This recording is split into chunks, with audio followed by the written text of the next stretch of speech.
acontece, gente? Essa matéria, TGA, Teoria Geral da Administração, ela é uma matéria que na faculdade de administração a gente demora 2 semestres para estudar.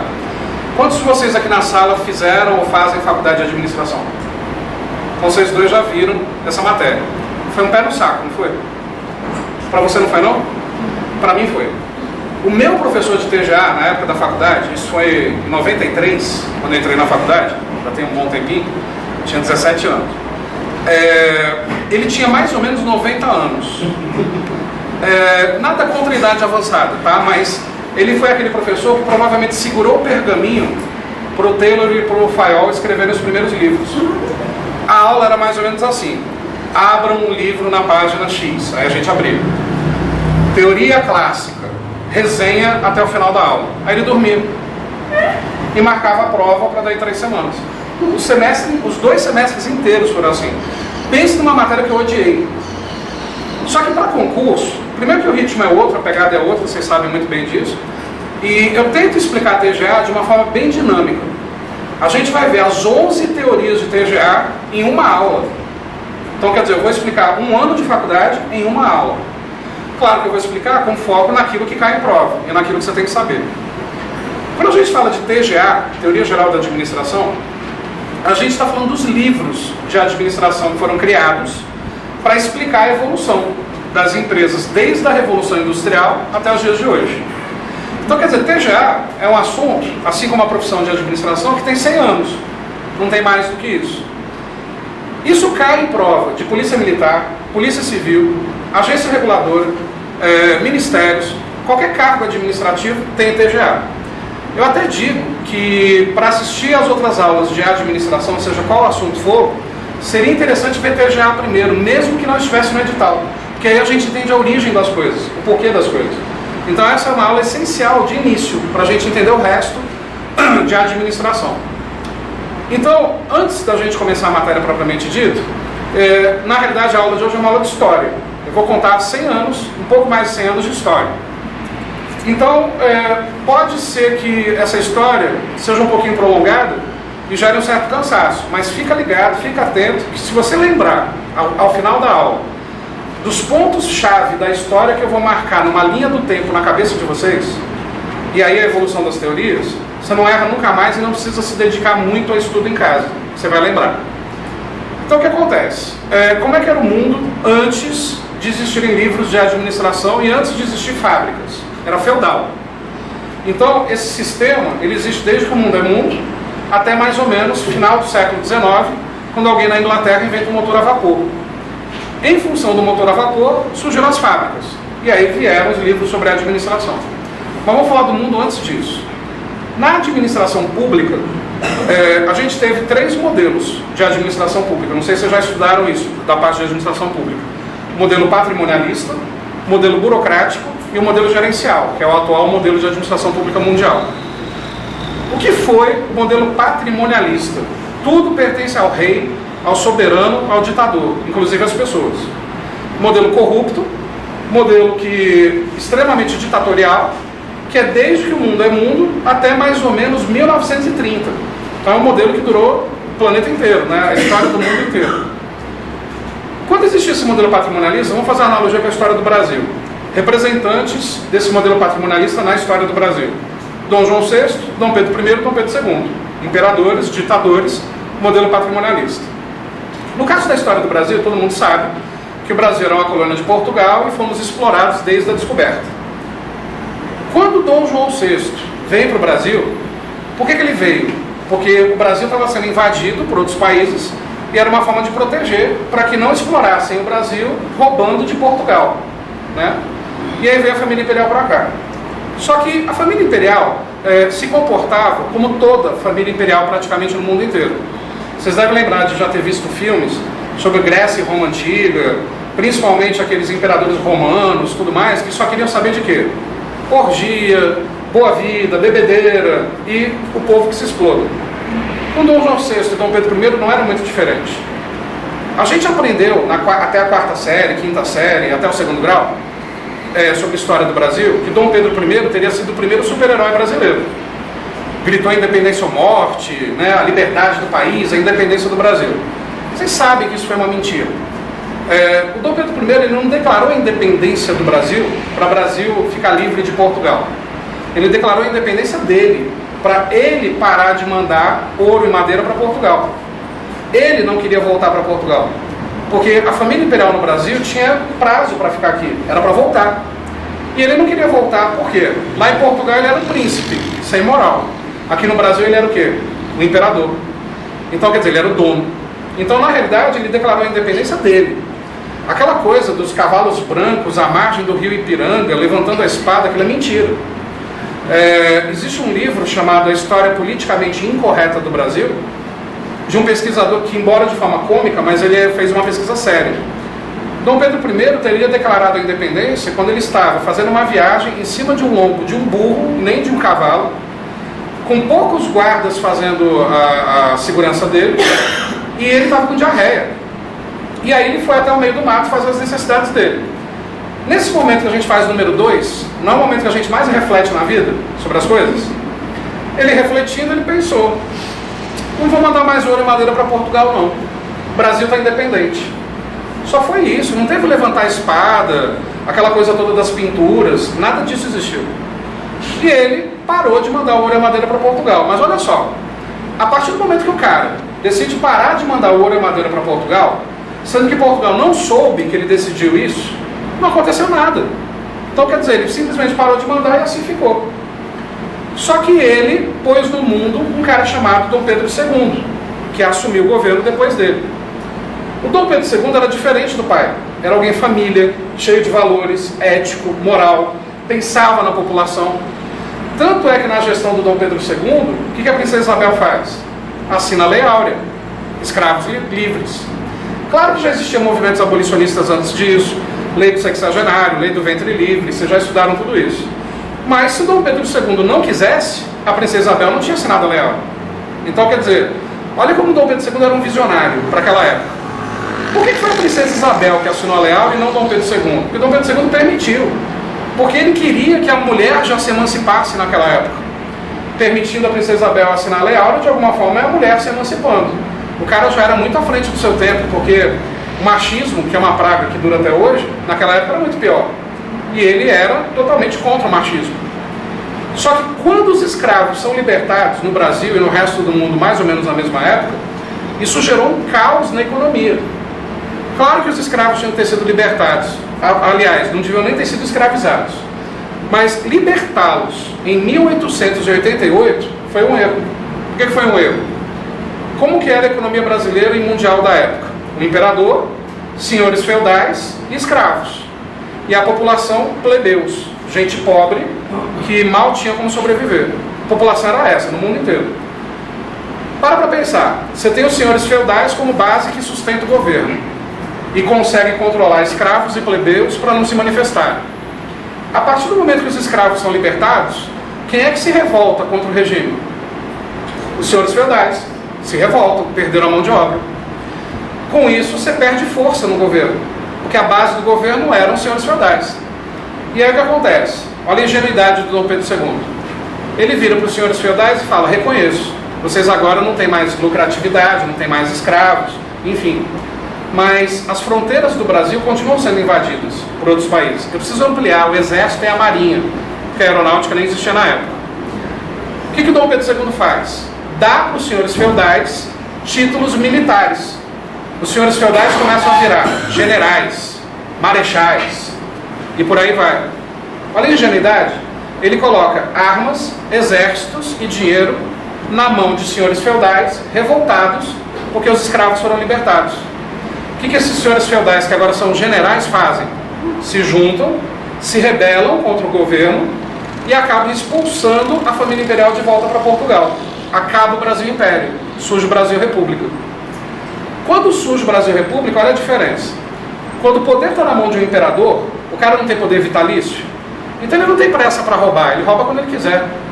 Quando você dá o poder para um general, para um marechal, que só tem 5 anos de mandato, o que ele vai fazer? Roubar o máximo que ele puder em 5 anos de mandato. Quem foi o primeiro presidente da República? Marechal Deodoro da Fonseca. o primeiro corrupto da República Brasileira. Então, assim, o Marechal Deodoro, ele não conseguiu terminar os 5 anos de mandato. Ele foi expulso do poder, tamanha a corrupção que ele implementa. O primeiro impeachment não foi do Collor, não foi da Dilma, foi do Marechal Deodoro. O Marechal Deodoro, então, dá vez para quem? Floriano. Continua a exploração. E assim sucessivamente. Só que teve algo diferente nessa época. 10 anos depois da liberdade dos escravos no Brasil, em 1898, a Inglaterra inventa um motor a vapor. E fábricas começam a se espalhar pelo mundo inteiro rapidamente. Também no Brasil. O mundo deixa de ser feudal e passa a ser fabril. Fábricas. A mão de obra muda. Se Dom Pedro II talvez tivesse esperado 10 anos para libertar os escravos, ele não teria a rebelião que ele teve. Por quê? Os escravos, depois de livres, assinou a Lei Áurea, está livre. O que esse escravo foi fazer da vida? Foi viver de quê? Tinha fábrica para ele trabalhar nessa época? Não. Latinha para catar na rua? Carro para lavar? Não. Ele foi viver de quê? Alguns foram para a marginalidade, porque não tinha como sobreviver. Outros até pediram para os senhores feudais continuar na fazenda, só que agora livres. E alguns foram absorvidos pelo exército e pela marinha, mas controlados por esses reis senhores feudais que agora eram os Continua a escravidão, de algum jeito. Se tivesse esperado 10 anos, esse escravo livre teria ido para as fábricas. Mas acabou acontecendo isso. 10 anos depois as fábricas surgem, no Brasil também, e os escravos, então, os ex-escravos começam a ter ocupação, trabalhar na fábrica. Plebeus começam a ter ocupação, trabalhar na fábrica. Muda a economia mundial. Só que naquela época, tinha leis trabalhistas, férias, 13º, fundo de garantia, não tinha nada disso. Como que era o trabalho da fábrica? Como não existia um modelo de gestão para copiar, as fábricas copiaram o modelo de gestão pública patrimonialista, exploração. O trabalhador entrava às 7 da manhã, 6 da manhã, e ele ganhava míseros centavos por peça produzida. Produzia um produto, 2 centavos de salário. Para conseguir sobreviver, quantos produtos eu tenho que produzir? Muitos. Então esse cara ficava de 6 da manhã até que horas na fábrica? 7, 8, 9, 10 da noite, 11 da noite, meia-noite. Não tinha horário fixo de trabalho. Outra coisa, tinha descanso semanal? Não, era de domingo a domingo. Escravidão. A diferença é que não tomava chibatada, mas ganhava um salário miserável. Alguém reclamava? Não. Muito melhor trabalhar assim do que ser um ex-escravo sem ocupação, um plebeu sem ocupação. Ninguém reclamava. As fábricas, então, cresceram muito nessa época. O que as fábricas fabricavam na época? Existia essa coisa de atender desejos e necessidades do consumidor? Nada. As fábricas fabricavam o que elas queriam e empurravam para o mercado. E o mercado comprava tudo. O que as fábricas fabricavam? Prioritariamente, panelas, talheres, ferramentas, martelo, chave de fenda e tal. A Ford surgiu rapidamente com o primeiro carro, que só existia um modelo e uma cor. Indústria têxtil, que era pesada, e a indústria de armas. Só. Mais nada. E todo mundo comprava. Se você tinha uma panela em casa, era de barro. Agora tem uma panela de ferro, de alumínio, todo mundo comprou. E as fábricas cresceram rapidamente. Mas aí o que acontece? Com isso, alguns estudiosos começaram a estudar como que as fábricas trabalhavam e começaram a pensar ideias de como fazer a fábrica produzir mais ainda. Os primeiros livros de administração têm foco em tarefa, como fazer a produção aumentar. Que 3 livros foram esses? 1902, Teoria da Administração Científica, de um cara chamado Taylor. 1906, Teoria da Burocracia, de um sociólogo chamado Max Weber. E 1916, Teoria Clássica da Administração, de um francês chamado Henri Fayol. Esses 3 primeiros livros não falam de ser humano, falam de tarefa. Só que vocês vão acompanhar a partir de agora a evolução desses livros. E o que eu quero que vocês percebam, e isso é importante para você lembrar da sequência. Vocês vão perceber que existem características da administração que surgiram no livro X. E é isso que cai em prova. Só que o que surge num livro influencia o próximo livro. Então existem características que surgiram num livro, mas permanecem no outro. Você pode ou não pode confundir isso na hora da prova? Pode. O que você tem que levar para a prova sobre TGA? O nome do livro, o ano, o nome do autor e as principais características do livro. É isso. Só que essas características se confundem. Então, do jeito que eu vou explicar para vocês, não vai confundir. Para quem já viu isso na faculdade, vocês vão perceber que é uma visão mais direta ao ponto daquilo que você já viu, mas que condiz com aquilo que você viu, mas essencial para a gente entender melhor. Então, qual que era o contexto da época? O contexto da época, então, era o seguinte, ó. Esse primeiro bloco de teorias, eu chamo de bloco mecanicista, porque trata o ser humano como um pedaço da máquina. São teorias que vão do final do século XIX, Revolução Industrial, até os anos 30 do século XX. Percebe que, da mesma forma, a administração pública é patrimonialista até os anos 30 também. Vocês vão perceber que a administração pública patrimonialista contamina os livros. Depois de algum momento, as teorias da administração vão para um lado, o Estado, o governo, vai para outro. Nos anos 60, ocorre o inverso. Os governos começam a copiar as ferramentas que as fábricas criaram. Planejamento estratégico, gestão de processo e tudo mais. Aí vem o modelo gerencial. Então daqui a pouco a gente vê essa evolução. Então o Estado, como era no governo, modelo patrimonialista. Surgem os primeiros livros de administração, bloco mecanicista, teorias que falam do ser humano como um pedaço da máquina, enquanto o regime era patrimonialista. Aqui uma imagem daquele filme clássico do Chaplin, Tempos Modernos, que você já deve ter assistido em algum momento da vida, que é uma comédia, mas foi muito criticado na época por empresários, que queriam que o filme saísse de cartaz, porque ele retratava uma realidade, a exploração do ser humano. Nessa cena clássica aqui, vocês devem lembrar que a máquina quebra, aí o Chaplin entra dentro da máquina para poder consertar e a máquina volta a funcionar. E o corpo dele vai navegando dentro da máquina, para fazer uma alusão ao que? O trabalhador era uma peça da máquina. Tem uma outra cena desse filme, que vocês devem lembrar também, que o dono da fábrica acha que os minutos de almoço era perda de tempo. Aí ele compra uma máquina de almoço, que se encaixa no corpo do trabalhador, óbvio que é o Chaplin que vai testar, e aí essa máquina empurra a bebida, empurra a comida e enxuga a boca, empurra a bebida, empurra a comida e enxuga a boca, enquanto ele está apertando o parafuso. Claro que a máquina quebra, ele engasga, aquela coisa toda. E uma outra cena clássica do filme, está lá o Chaplin apertando o parafuso repetidamente o dia inteiro, acaba o horário de trabalho e ele não consegue parar o movimento do braço. Aí ele aperta o nariz de não sei quem, a bunda de não sei quem lá, para mostrar essa bitolação do trabalho repetitivo. Quem é que nunca atendeu o telefone em casa como se fosse na empresa em que trabalha? Bitolação do trabalho repetitivo. Aqui uma imagem da Ford, logo na sua inauguração, fabricando um único modelo de carro de uma única cor, modelo T, cor preta. O Ford, ele foi tão revolucionário que ele criou marketing numa época que o marketing nem existia. Olha como que era a propaganda da Ford.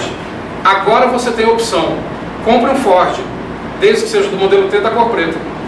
Tu tem opção? Mas qual que era a sua opção? Continuar andando a pé ou agora andar de carro? Mas se for para andar de carro, modelo T cor preta. A Ford podia impor, ninguém tinha carro.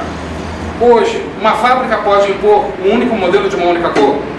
Vai à falência, né? Aqui uma outra imagem de uma fábrica qualquer que está nítido que aqui é o dono da fábrica e percebe que os trabalhadores em volta nem olharam para a câmera, continuam trabalhando e nem podiam olhar. Hoje, como é que seria uma foto de um dono de empresa com os funcionários? Abraçado com a galera e com o mesmo uniforme. Olha como mudou. Aqui, na época, crianças trabalhando em fábricas, que era normal nessa época. Se fosse hoje, Maria do Rosário já tinha proibido, né? Eu acho errado, óbvio, crianças trabalharem em fábrica. Mas do jeito que é hoje, vocês já perceberam que criança, menor de idade, não pode trabalhar de jeito nenhum? Eu acho isso errado. Se deixasse a criança trabalhar, claro, um trabalho que condiza com a realidade da criança. Já cria moral, já cria ética desde cedo. Minha opinião pessoal, se hoje a gente tem tanto vagabundo na rua e na sociedade, é por causa dessas leis que é muito mimimi, sabe? Mas enfim. Aqui uma outra foto da Ford, e percebe que tem um relógio gigantesco. Esse relógio não é para marcar a hora. Esse relógio é para cronometrar o trabalho do operário, para ver se consegue fazer ele produzir mais em menos tempo.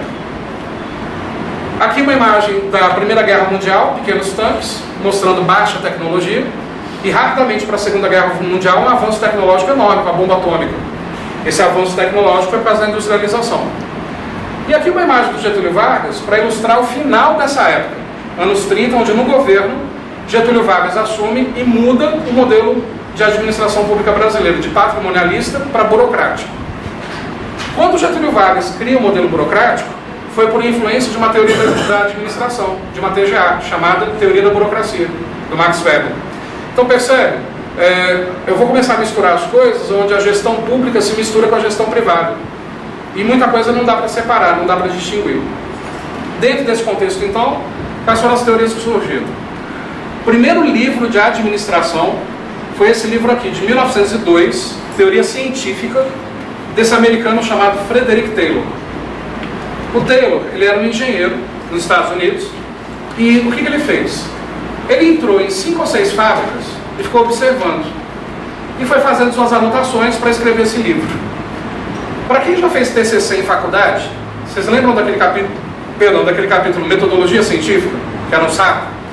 Que a gente tinha que explicar quais métodos de pesquisa que a gente usou, se a gente usou observação, pesquisa de campo, questionário, entrevista, etc. Referencial teórico e tudo mais. Vocês devem lembrar que a observação é o mais chulo dos métodos de metodologia científica. Porque o que é observação? Tu observa e você conclui. Então, quer dizer, é muito chulo isso. E foi o único método que ele usou. E olha o nome que ele põe no livro dele, Administração Científica. Que de científico não teve muita coisa. Porém, o livro é do cara, ele põe o nome que ele quiser. O que ele fez então? Ele entrou nas fábricas e ele fez um estudo chamado de tempos e movimentos. Se existe uma palavra-chave dessa teoria para a hora da prova de concurso, é essa palavra, tempos e movimentos. Os outros autores na sequência usaram tempos e movimentos também, mas quem criou foi o Taylor, nesse livro Teoria Científica. O que foi o estudo dos tempos e movimentos? Ele começou a cronometrar o trabalho do operário e ele percebia que o cara apertava, por exemplo, 50 parafusos em 1 hora. Aí ele virava para o trabalhador e falava assim: trabalhador, faz o seguinte, fica sentado nesse banquinho agora. Sentado no banquinho, ele percebia que o cara não apertava 50 parafusos, ele apertava 51, 1 parafuso a mais por hora. Na opinião de vocês, isso é um aumento significativo de produtividade? 1 parafuso a mais por hora? Parece pouco, né? Só que esse cara trabalhava 17 horas por dia. São 17 parafusos a mais. Parece pouco ainda. Só que a fábrica já tinha logo de cara 1.000 funcionários. Então são 17.000 parafusos a mais por dia. Um baita do aumento de produção. Então o estudo dos tempos e movimentos, para mudar a postura corporal do trabalhador, era pensando em ergonomia, saúde corporal, ou era pensando em aumento de produção? Aumento de produção. Tempos e movimentos. Pergunto, até hoje, somos ou não somos medidos por tempos e movimentos? Somos, mas de uma forma mais humana. Olha o que ele põe no livro dele então. O ser humano é uma parte da máquina, foco na produtividade e esse estudo de tempos e movimentos. Palavra-chave é essa daqui. Olha o que ele defendia, que uma boa administração deve pagar salários altos e ter baixos custos de produção. Pô, revolucionário. Primeiro livro, o cara já fala de salário alto, show de bola. Só que existia salário fixo na época? Não. O que era salário alto? Pagar comissão maior por peça produzida? Também não. Era permitir que o trabalhador trabalhasse mais tempo. 17, 18 horas por dia. Assim ele ganharia um salário mais alto. Exploração. Porque como que era o trabalho na época? Eu era contratado para trabalhar numa fábrica, onde no início eu pegava matéria-prima, manipulava, transformava tudo, já embalava o produto. Então você só ganhava se terminasse de concluir cada produto. Cada trabalhador fazia todas as etapas da produção sozinho. Não existia divisão de trabalho. Então assim, salário alto se você produzir mais. Grande porcaria. Outra ideia que ele defendia: a administração deveria aplicar métodos de pesquisas para determinar a melhor maneira de executar as tarefas. Pô, show de bola. O primeiro autor já falou de pesquisa no ambiente de trabalho, mas não era pesquisa pensando em bem-estar do trabalhador, satisfação. Era pesquisas para fazer o trabalhador produzir mais em menos tempo. Exploração. Outra característica, ó, os empregados deveriam ser selecionados e treinados de uma maneira qualificada para que as tarefas fossem compatíveis. Pô, o primeiro autor falando de treinamento e qualificação, show de bola, top das galáxias. Só que não era treinamento e qualificação como nos dias de hoje. Era treinamento e qualificação para que as tarefas fossem compatíveis com o seu corpo. Então, quer dizer, treinar musculação, para o cara ficar mais forte e apertar mais parafuso. Então, quer dizer, ridículo para os dias de hoje. mas para aquela época, essencial. E isso faria uma fábrica produzir mais. Então o foco dessa teoria é ser humano? Não, tarefa. Esse é o foco dessa primeira teoria. Como aumentar a produtividade. Isso foi a teoria científica. Então olha só, aqui tem outras características que aí eu vou pedir para vocês estudarem melhor em casa, mas vamos citar algumas delas. Ele falava que a administração não tinha noção clara da divisão das suas responsabilidades com o trabalhador. Não tinha mesmo. As fábricas não existiam antes de surgir a primeira, então as fábricas não sabiam como tratar o trabalhador. Então era meio que escravo, era meio que só foco em tarefa mesmo, o trabalhador era uma máquina. Não havia incentivos para melhorar o desempenho do trabalhador, não tinha mesmo, porque nessa época se acreditava que dinheiro motivava. E hoje, em provas de gestão de pessoas, dinheiro motiva alguém? Não. Se vocês já viram gestão de pessoas, por que dinheiro não motiva ninguém? Um de cada vez. Entenderam agora porque eu tive que dar outra aula? Por que dinheiro não motiva ninguém? Vocês estão aqui por causa de quê? Entre outros fatores. Dinheiro, não é? Polícia Militar paga legal. Mas muitos de vocês estão aqui porque a família policial quer seguir carreira, pelo sonho de ser policial, de ter uma arma, fazer justiça com as próprias mãos, sei lá. Mas no Distrito Federal, o PM ganha bem. Por que dinheiro não motiva ninguém? Porque o que motiva é interno, não é externo. Olha a palavra motivação. Motivo mais ação. Qualquer coisa pode ser motivo, mas quem é a única pessoa que gera uma ação? Eu. Então a motivação é uma decisão sua, se eu vou ou não. A motivação é interna. O dinheiro é interno? O dinheiro é externo. Se o dinheiro fosse interno, a gente morreria rasgado pelas ruas. Concorda? Da mesma forma, se caísse na sua prova, pessoas motivam outras pessoas. Certo ou errado? Errado pelo mesmo motivo do dinheiro. Ninguém motiva ninguém. As pessoas não são externas. As pessoas vivem dentro umas das outras. Isso pode parecer interessante, né? Eu pensei em gravidez. Mas assim, ninguém vive dentro de ninguém. As pessoas... Pensou besteira, né? Se você pensou besteira, é pior ainda. São minutos só, né? Enfim. São minutos. Às vezes segundos, né? Se for rapidinho. Mas... Brincadeira. Mas o que acontece? As pessoas falam coisas e eu decido se aquilo que a pessoa disse me motiva ou não. Então a motivação é interna. Só que naquela época se acreditava que a motivação era o dinheiro. Então eu deixo o trabalhador trabalhar mais, ele vai ganhar mais dinheiro, ele vai estar motivado. Conclusão errada. Teorias futuras vão quebrar essa ideia de que o dinheiro motiva alguém. Depois a gente chega nelas. Então, ó, ele colocava também que muitos trabalhadores não cumpriam suas responsabilidades. Claro, trabalho praticamente escravo, sem descanso, de domingo a domingo, de sol a sol, 365 dias do ano. Chega um momento que a gente espana, né? As decisões dos administradores baseavam-se na intuição e no palpite. Claro, não tinha um modelo anterior de referência, não tinha livro na época sobre o assunto. Não havia integração entre os departamentos da empresa. As empresas mal tinham departamentos naquela época. Era a área de produção, aonde você tinha um capataz vigiando, os operários trabalhando e o dono da fábrica. Nem tinha departamento. Os trabalhadores eram colocados em tarefas para as quais não tinham aptidão. Claro que não tinham profissões ainda. As profissões começaram a surgir a partir daqui. Os gerentes pareciam ignorar que a excelência no desempenho significava recompensas, tanto para eles próprios, quanto para a mão de obra. Porque os gerentes só queriam saber do ganho deles, o trabalhador que se lasca. Não mudou muita coisa para hoje não, né? Havia conflitos entre capatazes e operários a respeito da quantidade da produção. Porque o capataz da fábrica se comportava igual o capataz da fazenda, só que só não dava chibatada. Ao mesmo tempo, o operário da fábrica se comportava igual escravo, não falava e nem podia falar. Então percebe que era um método muito arcaico se a gente comparar com os dias de hoje. Questões sobre o assunto então. O que vocês responderiam se a prova fosse agora? Agora a gente vai ver algumas questões do CESP. Toda teoria eu explico, vem questões.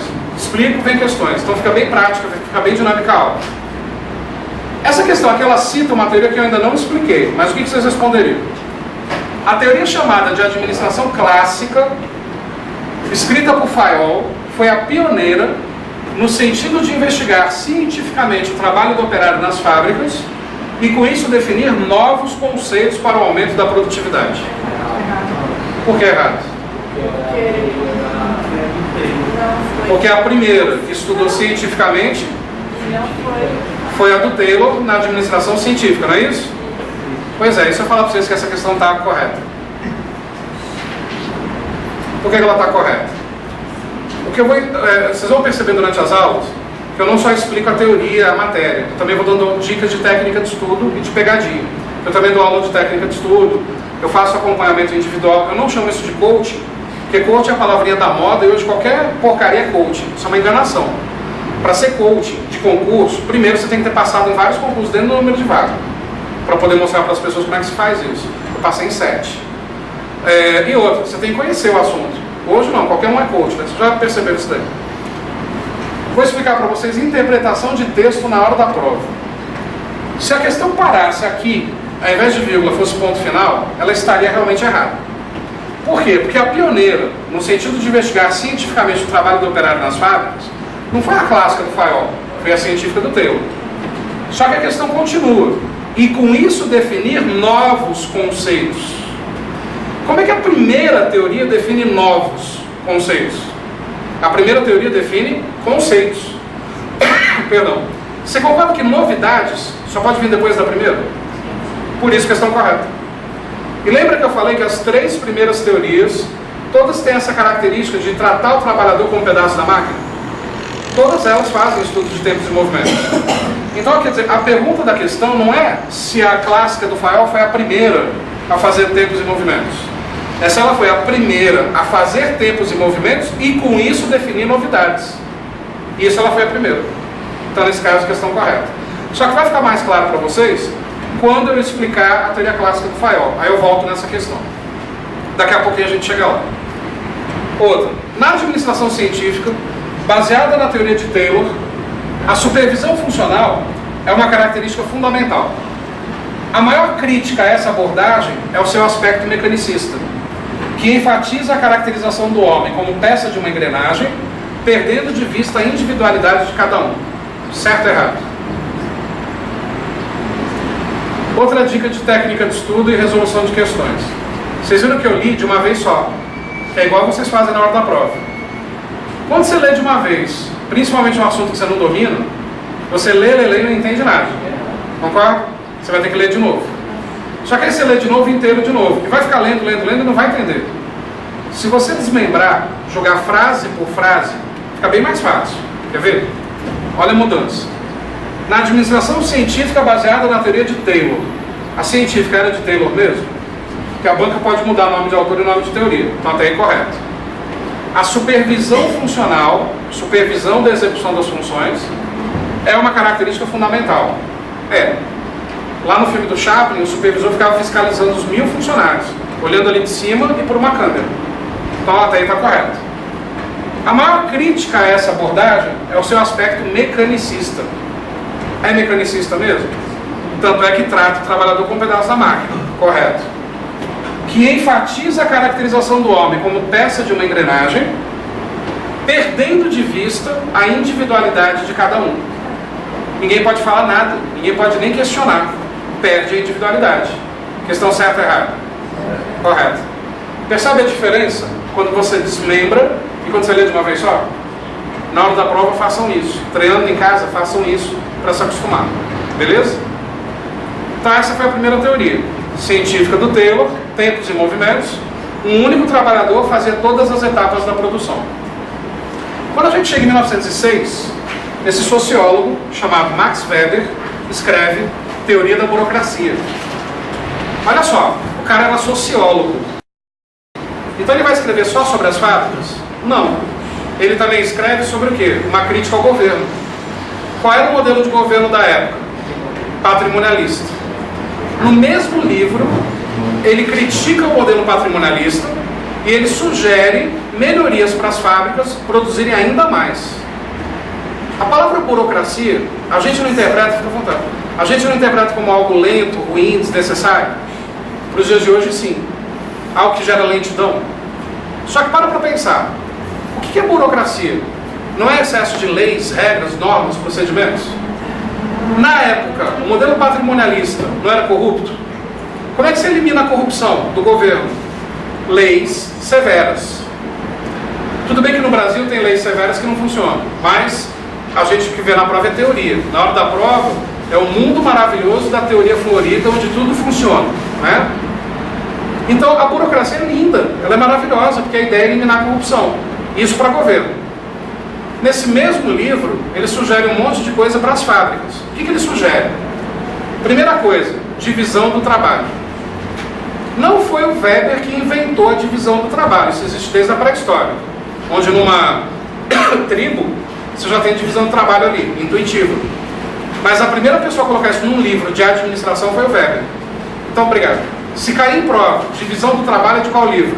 Teoria da burocracia. O que é divisão do trabalho?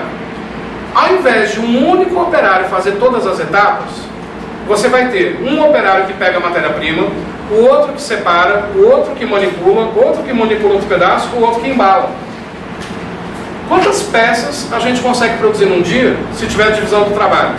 Muito mais do que o mesmo trabalhador fazendo todas as etapas. Então a ideia da divisão do trabalho é para aumentar o quê? Produtividade. Só que a divisão do trabalho trouxe algumas consequências. Primeiro, especialização. Você deixou de ser operário e passou a ser o quê? Apertador de parafuso, abolador de alfinete, embalador. Começam a surgir profissões. Só que essas profissões começam a ter diferenças de remuneração. Então, se a fábrica interpreta que apertar parafuso é mais importante que embalar, o apertador de parafuso vai ter uma comissão um pouquinho maior do que o embalador. Começou a surgir o quê? Intriga entre os trabalhadores. Só que essa especialização trouxe também uma outra consequência, bitolação. O cara só apertava o parafuso, o filme do Chaplin. O que ele sabe fazer na vida? Apertar parafuso. Se ele perder o emprego, ele vai procurar emprego aonde? Em outra fábrica para fazer o quê? Apertar parafuso. Então, quer dizer, fica bitolado, porque ele não sabe fazer outra coisa. No mundo moderno, hoje as empresas contratam quem só sabe fazer uma coisa? Não. O especialista do século XXI, ele domina em detalhes vários assuntos. O especialista daquela época é quem sabia fazer muito de uma coisa só. Outro conceito que o Max Weber traz, meritocracia. Das pessoas crescerem e tal, porque merecem, e não pela peixada e pela indicação. Ainda bem que o Max Weber já acabou com a indicação e a peixada lá em 1906 e não existe até hoje, né? Até parece, né? Só que não, né? EdTech, só que não. Outra ideia do Weber. Um único supervisor, um único capataz, fiscalizava 1000 trabalhadores. Você concorda que é muito difícil você fiscalizar 1000 de uma vez só? Vai ter gente fazendo corpo mole e você não está enxergando. Olha a ideia do Weber. Por que a gente não divide esses 1000 trabalhadores em 10 equipes de 100, com um supervisor para cada equipe de 100? Se tiver um capataz, um supervisor para cada equipe de 100, está todo mundo fiscalizado. Aumenta a fiscalização, aumenta a produtividade. Digo. Essa meritocracia, eles cortaram a peixada ou começou a peixada? Não, sempre existiu peixada e indicação, desde Adão e Eva. Então ele cria isso para tentar diminuir, para fazer com que as pessoas evoluam porque merecem, e não pela peixada e pela indicação. Aí outra ideia dele, a instituição tanto para governo quanto para as fábricas, de regras, normas e procedimentos.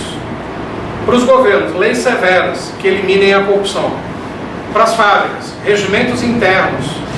Se hoje a gente tem que dar regimento interno para concurso, é graças a esse senhor chamado Max Weber. Manda matar. Não, já morreu, né? Enfim. Outra ideia dele com isso, diminuição da corrupção, por causa da burocracia, que é positiva nesse aspecto.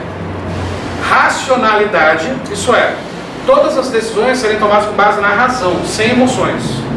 Ele cria um modelo chamado de racional legal. Racional, razão, legal, lei.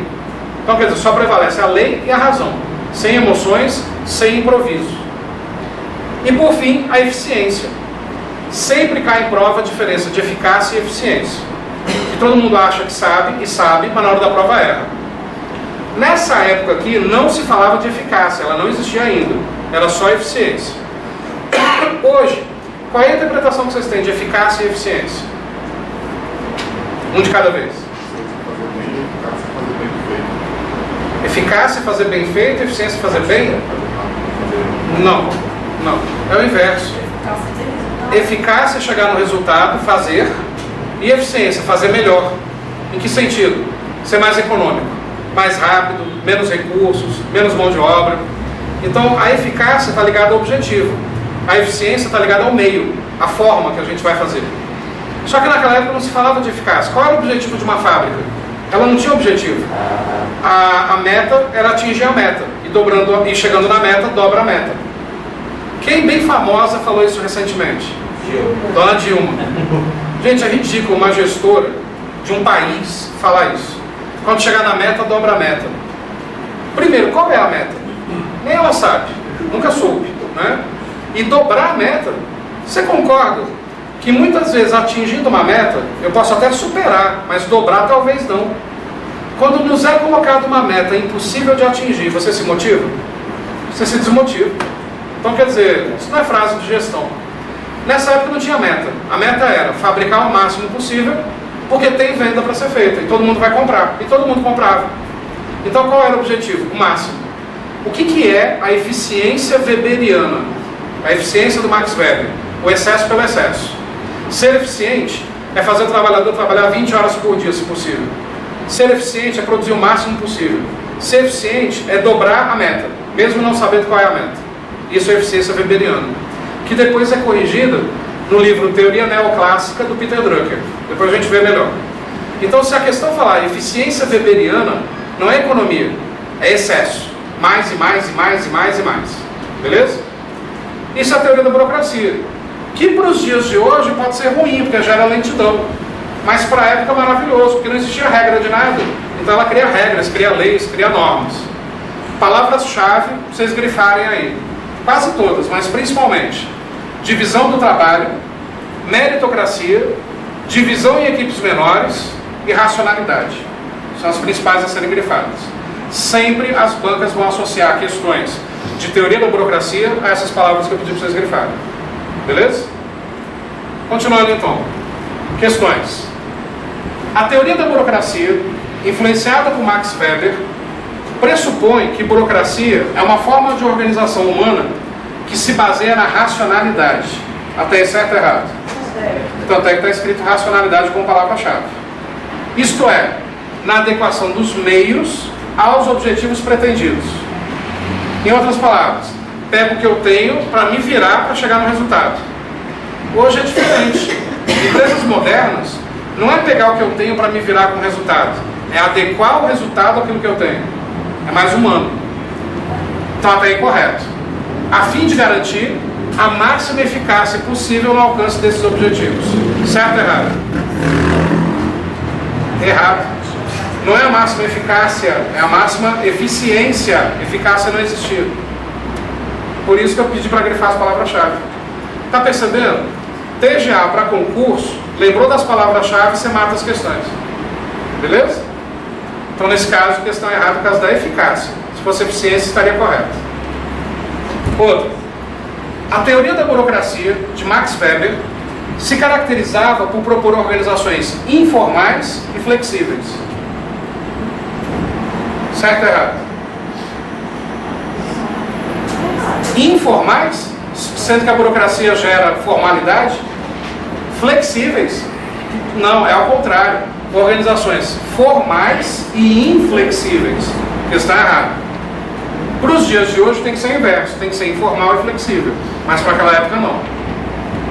Outra, a burocracia nos moldes weberianos é definida como o tipo ideal de organização que aplica, em sua forma mais pura, a autoridade racional legal. Vamos ver frase por frase. A burocracia nos moldes weberianos, na origem, é definida como o tipo ideal de organização?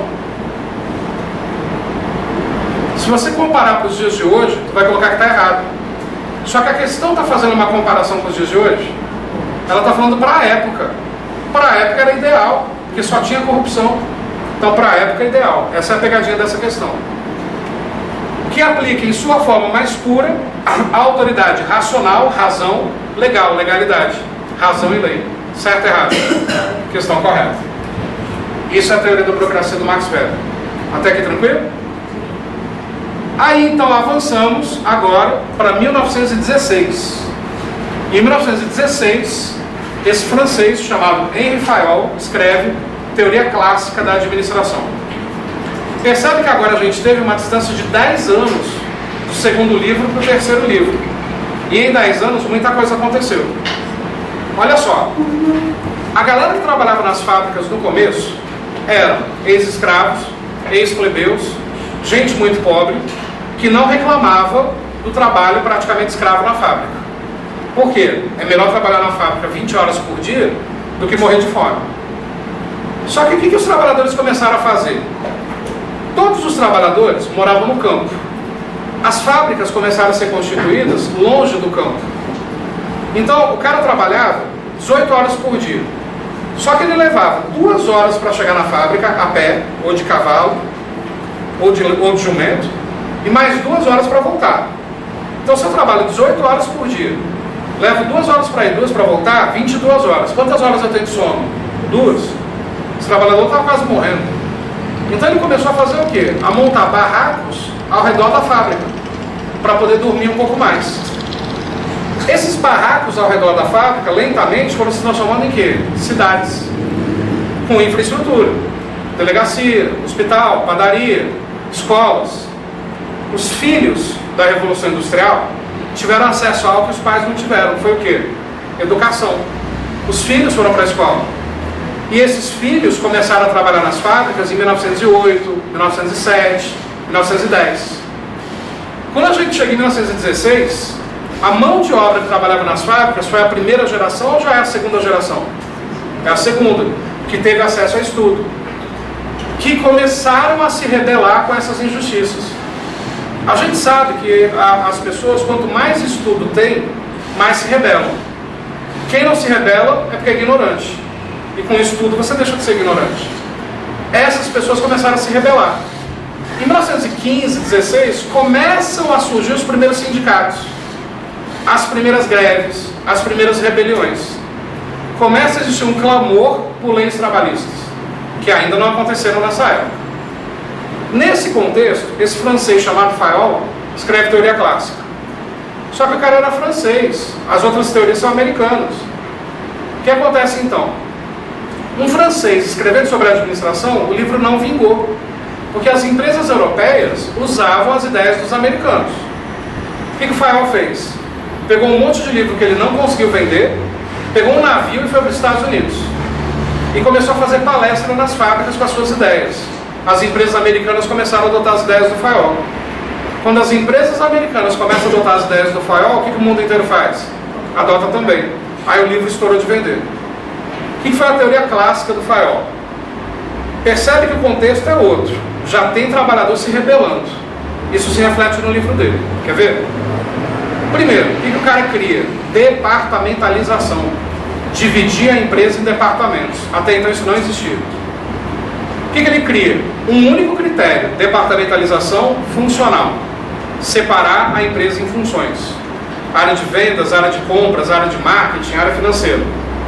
Hoje, existem mais critérios de departamentalização. Tem geográfico, o processo, o produto, mas na época era só funcional.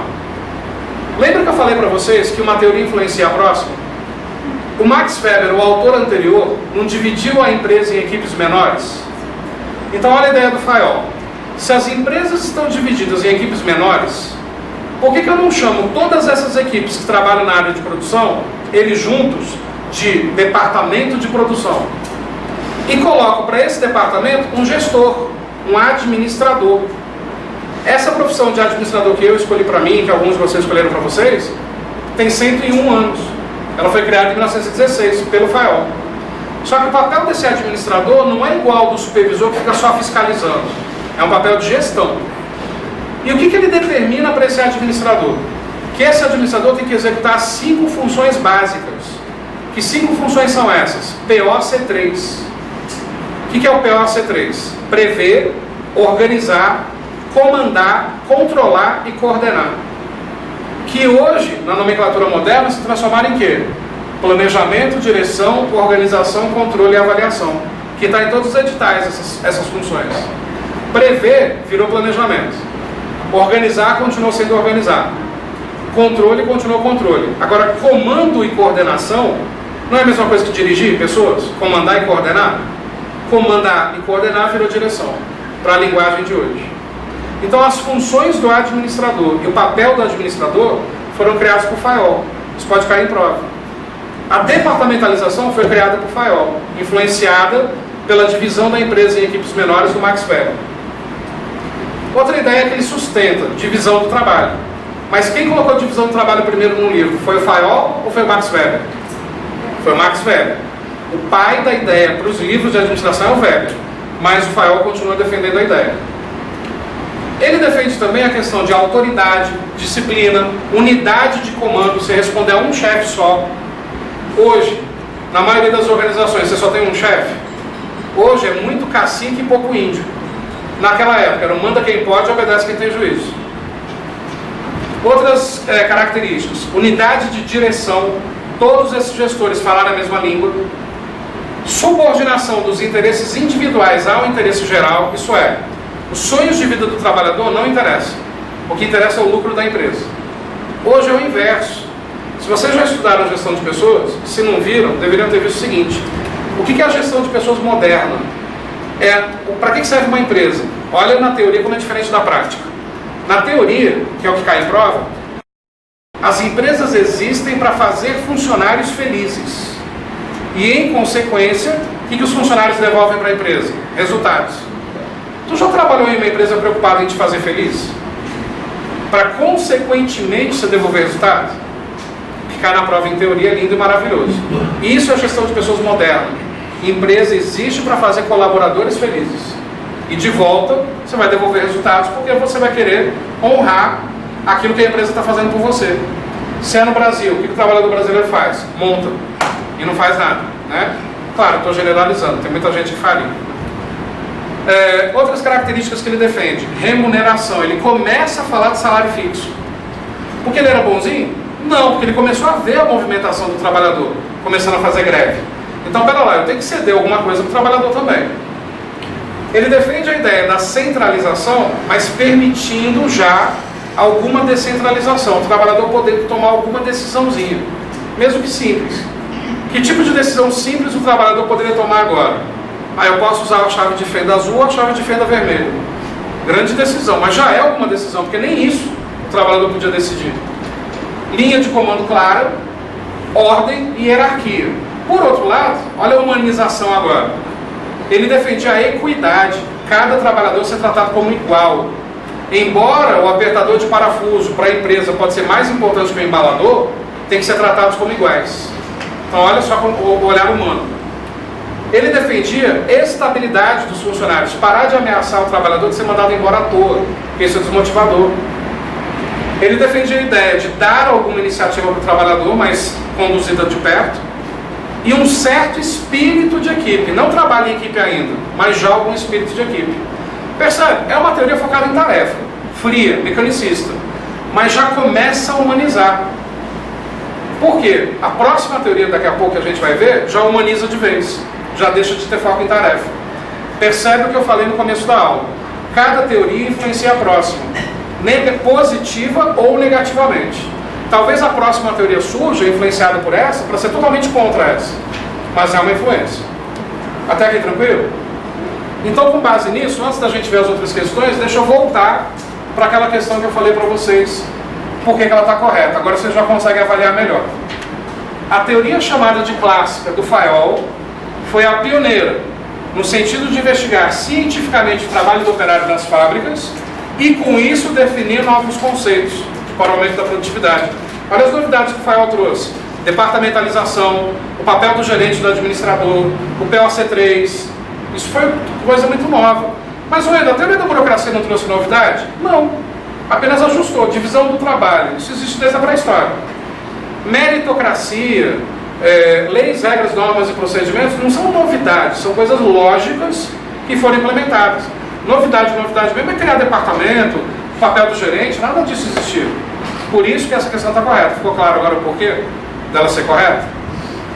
Aí, continuando, então, vamos ver as questões que falam da teoria clássica.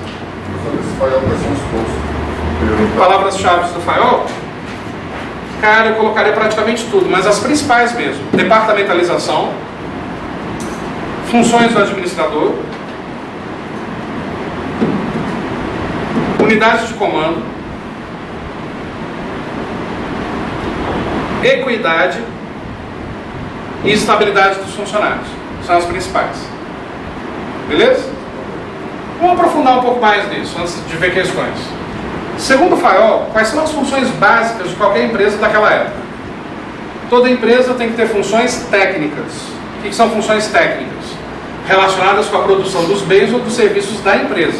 Entender o que a empresa faz. Segunda função que toda empresa deveria ter naquela época, funções comerciais, relacionadas com compra, venda e permutação. Ter pessoas experts na arte de comprar e vender, que até então não existia. Terceiro grupo de funções, funções financeiras. Ter pessoas experts relacionadas com a procura e gerência de capitais, de dinheiro. Administrar financeiramente uma empresa. Que até então o dono fazia tudo isso sozinho. A partir do Fayol na teoria clássica, começa a ter departamentos. Departamento financeiro, departamento comercial, enfim. Funções de segurança, relacionadas com o quê? Proteção e preservação dos bens, maquinário e das pessoas. Nessa época começa a se pensar em segurança do trabalho, mas ainda de forma tímida. Funções contábeis, relacionadas com inventários, registros, balanços patrimoniais, custos e estatísticas. Hoje nenhuma empresa existe sem fazer balanços contábeis para analisar e tomar decisões. Essa preocupação surgiu nessa época. E por último, funções administrativas. E o que é isso? Relacionadas com a integração das outras 5 funções, onde as funções administrativas coordenam as demais funções da empresa, pairando acima delas. Função administrativa é fazer todas as outras 5 acontecerem. Percebe? Isso é muito moderno para a época. Embora focado em tarefa. Não é focado em ser humano essa teoria. Essas funções administrativas, então, é com base no POC3 que eu havia dito para vocês. O que é o POC3? Planejar, que é o prever, que é colocar no papel aquilo que a gente pretende fazer. Até então as empresas não se planejavam, não colocavam nada no papel. Organizar, que é coordenar a alocação dos recursos financeiros, humanos, materiais, tecnológicos. E organizar também é definir os organogramas, quem faz o quê e quem está ligado a quem. Depois a gente vai ver os tipos de organograma. Comandar é fazer as pessoas, falar para as pessoas o que tem que ser feito. Aquilo que foi originalmente planejado e organizado. Coordenar é acompanhar o trabalho das pessoas para ver se está sendo bem desenvolvido, né? Acompanhar a implantação. E por fim, controlar, verificar se as pessoas estão fazendo sozinhas tudo aquilo que foi explicado. No controle, percebendo falhas, o que eu tenho que fazer? Ação corretiva, para voltar para o caminho que estava sendo seguido. Então percebe, essas funções todas foram criadas pelo Fayol, uma baita de uma novidade, assim como os departamentos, as funções da empresa, o papel do administrador. Então foi uma teoria bem inovadora, mas ainda focada em tarefa. Questões sobre isso então? As funções, diga. Então eu posso conceituar que os anteriores, os autores anteriores, eles criaram ou aperfeiçoaram funções, conceituaram, aperfeiçoaram conceitos, e Fayol foi a criação de novos conceitos. Eu posso dizer que o primeiro autor, sumiu o nome. O Taylor, da teoria científica, criou o conceito original. O Max Weber criou regras. E o Fayol criou novidades. Para a gente fazer uma separação bem legal das 3 primeiras. A primeira cria algo, o segundo cria regras, o terceiro cria novidades em cima da ideia do primeiro autor. Beleza? Questões então sobre teoria clássica. As funções essenciais do administrador foram definidas na teoria científica de Taylor, que as definiu como previsão, organização, comando, coordenação e controle. Certo ou errado? Um de cada vez. Já está errado na primeira linha. As funções do administrador não são da científica do Taylor, são da clássica do Fayol. Está errado. Mas são essas mesmo. Prever, organizar, comandar, coordenar e controlar. POC3. É uma sigla criada da época, que é um mnemônico que vale até hoje. O que é o POC3? Prever, organizar, comandar, coordenar e controlar. Está certinho. Só que isso não é da científica do Taylor, isso é da clássica do Fayol, que está errado. Outra, quanto à motivação humana, a liderança, a comunicação e a dinâmica de grupo, uma organização se beneficia das contribuições da teoria clássica. Parei por aí. Certo ou errado? Quanto à motivação humana, a liderança, a comunicação e a dinâmica de grupo, uma organização se beneficia das contribuições da teoria clássica. Aonde que a teoria clássica falava de motivação humana? Aonde que a teoria clássica falou de liderança, comunicação, dinâmica de grupo? Ela começou a flexibilizar, mas ela não definiu nada disso. Errado já. As críticas que se fazem à adoção dessa teoria baseiam-se nos excessos da sua aplicação que levaram a comportamentos paternalistas na administração. Aí está certo, teve excessos, porque o trabalhador continuava parte da máquina, continuava o foco na tarefa, não tinha leis trabalhistas. Mas a primeira parte da questão está errada, a teoria clássica não falou de nada disso. Quem vai falar disso é a próxima teoria já focada no ser humano. Então, nesse caso, questão errada. Tranquilo? Com isso, fim do primeiro bloco, as 3 primeiras teorias. Faltam 8 ainda. O que acontece então? Essa teoria de 16, e aí vamos avançar no tempo. Vamos avançar na nossa ordem cronológica. O que acontece de relevante no mundo? Vocês devem lembrar de ter estudado isso. Em 1929, ocorreu a grande crise mundial econômica com base na quebra da Bolsa de Valores de Nova York. Os Estados Unidos quebraram em 1929. Se naquela época os Estados Unidos quebram, o mundo inteiro quebrava também. Crise econômica no mundo inteiro em 1929, também no Brasil. Por que a crise? A crise teve vários motivos, mas o principal: o trabalhador começou a se rebelar em 1915. Quando chega em 1929, já tem sindicatos profissionalmente constituídos, já tem trabalhador tacando fogo na fábrica, quebra-pau. Os trabalhadores da época, que eram maltratados pelos donos, o que eles faziam? Pegavam paus, pedras, facas, fogo, invadiam a fábrica para quebrar tudo. Hoje as pessoas fazem isso? Não.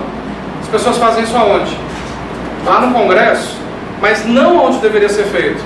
Quebrando vidro de ministério, virando carro na rua. Faz sentido? Não. As pessoas daquela época sabiam se rebelar, as de hoje não sabem não. Está errado que sair quebrando as coisas, de qualquer forma. Mas eles quebravam aquilo que mexia com eles. Concorda? Por quê? Queriam direitos. O trabalho era realmente escravo. Aquilo era muito ruim para eles. Nesse contexto, então, com a crise de 29, os donos das fábricas começam a entender o seguinte: preciso focar no trabalhador. Mas o principal motivo do trabalhador ter feito greve, qual foi? Eles não recebiam mais salário. Por qual razão? Naquela época as fábricas existiam para produzir o que o cliente desejava? Não. As fábricas existiam para empurrar o que achavam certo. Eram sistemas fechados. O que é um sistema fechado? Não recebe influência de ninguém. Fabrico o que eu quero e vamos vender. Chegou um momento que aquela fábrica de panela não vendia mais. Porque para pensar, se eu estou em 1929, eu não preciso de mais panelas. Eu já comprei. E as panelas daquela época eram muito duráveis. Quem comprou uma panela em 1905, essa panela continuava funcionando até 1930, 40, 50, 60. Eu mesmo, eu tenho um martelo em casa que era do meu tataravô. O martelo é da Revolução Industrial. E está lá martelando prego até hoje, sem reclamar. Para que eu vou comprar um martelo novo? Aquele martelo tem 110 anos. Está lá martelando. Então o que acontece? As pessoas pararam de comprar, porque não tinha mais variedades de produtos. Só que o trabalhador parou de produzir? Não. Ele ganhava por peça produzida, então ele não parou. O que aconteceu com o estoque das fábricas? Ficou lotado. Chegou um momento que o dono da fábrica chegava assim: trabalhador, lamento, não tenho dinheiro para te pagar. Toma aqui para você 50 panelas de salário. O que o trabalhador tem que fazer com as panelas para sobreviver? Vender. E alguém comprava? Não. Crise de 29. Então o principal motivo da crise de 29, excesso de produção e falta de venda. Foi o principal motivo. Com base nisso, as empresas entendem, precisa olhar para o ser humano. O trabalhador precisa voltar para a fábrica. Só que a gente precisa mudar. Do jeito que está, o trabalhador não volta. Começaram a existir teorias focadas em quem agora? No ser humano, no trabalhador. Então agora a gente vai ver o início do que eu chamo de bloco humanístico da administração. Foco no ser humano.